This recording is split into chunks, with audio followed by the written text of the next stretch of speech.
അൽഹംദുലില്ലാഹി റബ്ബിൽ ആലമീൻ.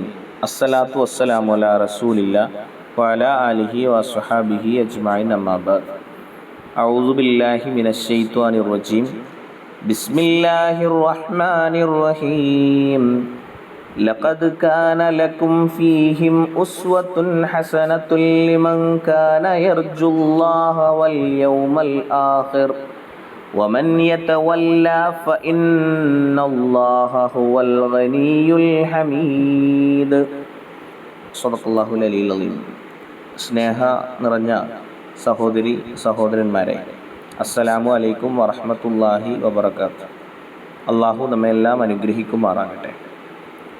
സൂറത്ത് അൽ മുന്തഹിനയിലെ 6-ാമത്തെ ആയത്താണ് ഇവിടെ പാരായണം ചെയ്തു വെച്ചത്. അതിൻ്റെ അർത്ഥം ഇങ്ങനെയാണ്: ലഖദ് കാന ലക്കും ഫീഹിം, അവരിൽ നിങ്ങൾക്ക്, നിശ്ചയമായും അവരിൽ നിങ്ങൾക്ക്, ഉസ്വത്തുൻ ഹസന, ഉത്തമമായ ഒരു മാതൃക ഉണ്ടായിരുന്നു. ലിമൻ കാന, ഒരുത്തന്, അവനായിരുന്നു, യർജൂ, അവൻ പ്രതീക്ഷിക്കുന്നവനായിരുന്നു, ആഗ്രഹിക്കുന്നവനായിരുന്നു, അള്ളാഹുവിനെ, വൽ യൗമിൽ ആഖിറ,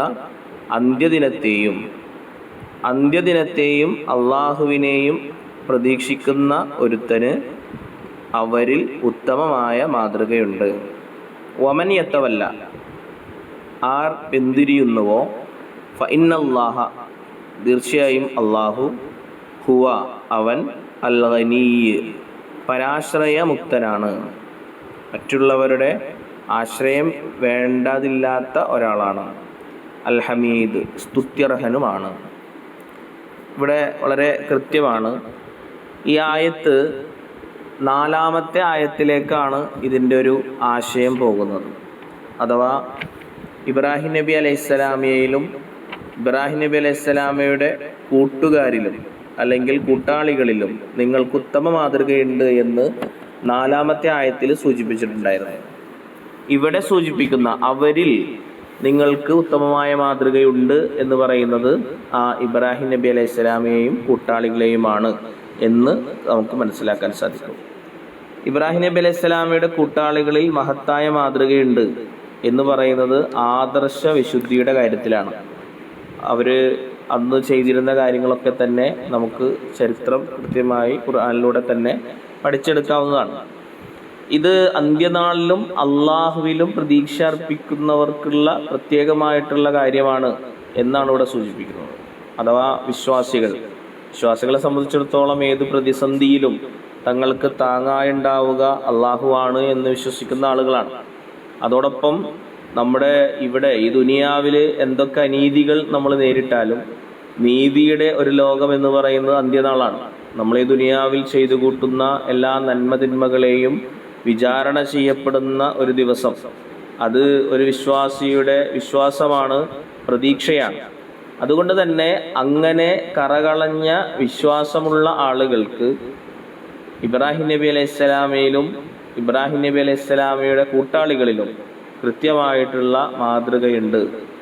ആദർശ വിശുദ്ധിയുടെ കാര്യത്തിൽ തങ്ങളുടെ ശത്രു എതിരായി നിൽക്കുന്നത് കുടുംബ ബന്ധത്തിലോ സഹോദരങ്ങളിലോ ആര് തന്നെ ആയാലും അവിടെ ആദർശ വിശുദ്ധി കാണിക്കേണ്ടതുണ്ട്.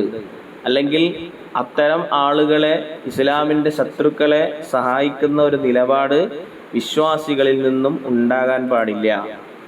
ഇനി അങ്ങനെ ഉണ്ടായാൽ, അഥവാ അള്ളാഹുവിലും അന്ത്യദിനത്തിലൊക്കെ വിശ്വസിക്കുന്നുണ്ട്, പക്ഷെ ആ വിശ്വാസം കുറച്ച് കഴിഞ്ഞപ്പോൾ തെറ്റിപ്പോയി, അല്ലെങ്കിൽ ശത്രുക്കളുടെ കൂടെ കൂടാം എന്ന വിചാരമുണ്ടാവുകയാണ് മനസ്സിൽ.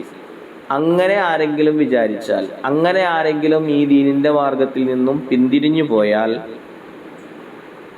അതുകൊണ്ട് അള്ളാഹുവിനോ അള്ളാഹുവിൻ്റെ ദീനിനോ യാതൊരുവിധ പരാജയവും ഉണ്ടാവുകയില്ല എന്നാണ് ഈ ആയത്തിലൂടെ സൂചിപ്പിക്കുന്നത്. ആദർശ വഴിയിൽ നിന്നും ആരെങ്കിലും പിന്തിരിഞ്ഞാൽ അത് അള്ളാഹുവിനെയോ അള്ളാഹുവിൻ്റെ ദീനിനെയോ പരാജയപ്പെടുത്താനൊന്നും കഴിയില്ല, മറിച്ച് നഷ്ടമുണ്ടാകുന്നത് അവർക്ക് തന്നെയായിരിക്കും. അവരെ ആശ്രയിച്ചല്ല ദീൻ നിലനിൽക്കുന്നത്, അല്ലെങ്കിൽ അള്ളാഹുവിൻ്റെ അസ്തിത്വം നിലനിൽക്കുന്നത്. ആരൊക്കെ സ്തുതിച്ചാലും ഇല്ലെങ്കിലും അള്ളാഹു സ്വയം സ്തുത്യർഹനാണ്, മറ്റുള്ളവരെ ആശ്രയിക്കാത്തവനാണ് എന്നതാണ് ഈ ആയത്ത് നമ്മളോട് പറഞ്ഞു വെക്കുന്നത്. അഥവാ ഈ ആയത്തിൻ്റെ ഒരു ചുരുക്കം എന്ന് പറയുന്നത്, ഇഹപര നന്മയ്ക്ക് സത്യത്തിൻ്റെ വഴി സ്വീകരിക്കണം, അടിയുറച്ച നിലപാടുണ്ടാകണം, ആദർശ ശുദ്ധി ഉണ്ടാകണം. അതിന് ഇബ്രാഹിം നബി അലൈഹി സ്വലാമയും ഇബ്രാഹിം നബി അലൈഹി സ്വലാമയുടെ കൂട്ടാളികളും കൃത്യമായിട്ടുള്ള മാതൃകയാണ്. അഥവാ സത്യമാർഗത്തിൽ നിന്നും വഴിതെറ്റിയാൽ അതുകൊണ്ട് അള്ളാഹുവിനോ അള്ളാഹുവിൻ്റെ ദീനിനോ യാതൊരുവിധ നഷ്ടവും ഉണ്ടാവുകയില്ല എന്ന യാഥാർത്ഥ്യം നമ്മൾ തിരിച്ചറിയേണ്ടതുണ്ട്. അതുകൊണ്ട് നമ്മുടെ വിശ്വാസം അത് പൂർണ്ണമാകാൻ, നമ്മുടെ ഹൃദയങ്ങൾ, നമ്മുടെ മനസ്സുകൾ ഈ മാർഗത്തിൽ അടിയുറച്ചു നിൽക്കാൻ നമ്മൾ നിരന്തരം പ്രാർത്ഥിക്കേണ്ടതുണ്ട്. അള്ളാഹു നമ്മുടെ പ്രാർത്ഥനകളെ സ്വീകരിക്കുമാറാകട്ടെ.